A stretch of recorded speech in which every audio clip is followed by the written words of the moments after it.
നമസ്കാരം. Raf talk ഫുട്ബോളിലേക്ക് അവർക്കും സ്വാഗതം. അവർ എല്ലാം ടീമിന് വേണ്ടി നൽകിയിട്ട് ഇവിടുന്ന് പടിയിറങ്ങുകയാണ്. തീർച്ചയായിട്ടും നമ്മുടെ രാജ്യം അവരുടെ പ്രകടനങ്ങൾ നന്നായിട്ട് ആസ്വദിച്ചിട്ടുണ്ട്. ഇനി അവർക്ക് പടിയിറങ്ങാനുള്ള സമയമാണ്. ഏതായാലും നമുക്ക് അവർ തെളിച്ച പാതയിലൂടെ ഇനിയും ഒരുപാട് ദൂരം മുന്നേറാനുണ്ട്.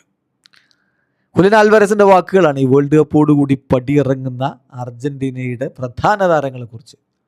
ഓട്ടോമെൻ്റി ഓൾറെഡി പ്രഖ്യാപിച്ചു കഴിഞ്ഞു, ഞാൻ കളി നിർത്തുകയാണ് വേൾഡ് കപ്പിന് ശേഷം. മെസ്സിയും ഏതാണ്ട് അങ്ങനെ തന്നെ ആവുമെന്നാണ് പ്രതീക്ഷിക്കുന്നത്. അപ്പോൾ ഈ ഒരു ഘട്ടത്തിലാണ് ഹുലിൻ ആൽവാരസിൻ്റെ പ്രതികരണം വന്നിരിക്കുന്നത്. ഹുലിൻ ആൽവാരസ് ഇപ്പോൾ മൗറിത്താനിയക്കെതിരെയും സാംബിയക്കെതിരെയുമുള്ള മത്സരങ്ങൾക്കായിട്ട് അർജൻറ്റീനയിൽ എത്തിയിട്ടുണ്ട്.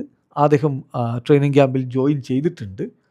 അപ്പോൾ അതിനിടക്കാണ് അദ്ദേഹം മാധ്യമങ്ങളോട് ഇത്തരത്തിൽ പ്രതികരിച്ചിരിക്കുന്നത്.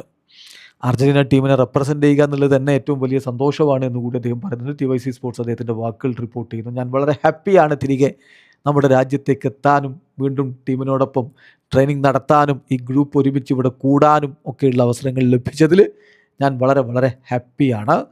തീർച്ചയായിട്ടും ഈ ടീമിൻ്റെ ഒരു ഡൈനാമിസം, പോസിറ്റീവ് ആറ്റിറ്റ്യൂഡ്, അതുപോലെ ടീം ഒരുമിച്ച് കൂടുമ്പോഴുള്ള ഈ ഒരു സന്തോഷം, അതൊക്കെ എല്ലായ്പ്പോഴും ഇവിടെ മടങ്ങിയെത്താൻ നമ്മളെ പ്രേരിപ്പിക്കുന്നതാണ്. ഇതുവരെ ടീമിന് വളരെ മികച്ച സമയമാണ്. അത് വീണ്ടും നമുക്ക് തുടരാൻ പറ്റുമെന്നാണ് പ്രതീക്ഷിക്കുന്നത്. ഈ കളറ്, അർജൻറ്റീനയുടെ ഈ ജേഴ്സി, ഇത് ധരിക്കുക, ഇത് റെപ്രസെൻ്റ് ചെയ്യുക എന്നുള്ളതിനേക്കാൾ വലിയ എന്ത് കാര്യമാണുള്ളത്. ഞാൻ എന്തായാലും വളരെ ഹാപ്പിയാണ് എന്ന് അദ്ദേഹം പറയുന്നു. പിന്നെ അദ്ദേഹം പറയുന്നു, ടീമിൽ നിന്ന് വിട പറയുന്ന അല്ലെങ്കിൽ വേൾഡ് കപ്പിന് ശേഷം ടീമിനോട് ഗുഡ് ബൈ പറയുന്ന താരങ്ങളെക്കുറിച്ച് അദ്ദേഹം പറയുന്നു. തീർച്ചയായിട്ടും ഞാൻ പ്രതീക്ഷിക്കുന്നത് രാജ്യത്തിന് വേണ്ടി എല്ലാം അവർ നൽകി. ഇനിയുള്ള മത്സരങ്ങളിലും അവരത് എൻജോയ് ചെയ്തു പോകുമെന്നാണ് ഞാൻ പ്രതീക്ഷിക്കുന്നത്. ആരാധകരും തീർച്ചയായിട്ടും അവരുടെ പ്രകടനങ്ങൾ എൻജോയ് ചെയ്തിട്ടുണ്ട്.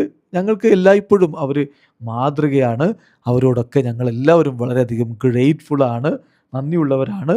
നന്നായിട്ട് നമ്മൾ കളിക്കുകയാണെങ്കിൽ തീർച്ചയായിട്ടും നമുക്കിനിയും ഒരുപാട് ദൂരം മുന്നോട്ട് പോകാൻ പറ്റും എന്നുകൂടി ഹുലിയൻ ആൽവാരസ് പറയുമ്പോൾ 2026 വേൾഡ് കപ്പിലെ കിരീടം കൂടിയൊന്ന് ചൂടിയിട്ട് ലയണൽ മെസ്സിയും നിക്കോളാസ് ഓട്ടാമെൻ്റെയും ഒക്കെ പടിയിറങ്ങുന്ന ആ കാഴ്ചയൊന്ന് ആലോചിച്ച് നോക്കൂ. അതാണ് അർജൻറ്റീന ആരാധകരെ സ്വപ്നം കാണുന്നത്. വീഡിയോ അവസാനിക്കുന്ന ഫുട്ബോൾ ലോകത്തെ കൂടുതൽ വിശേഷങ്ങളുമായി റാഫ് ടോക്സ് എത്താം.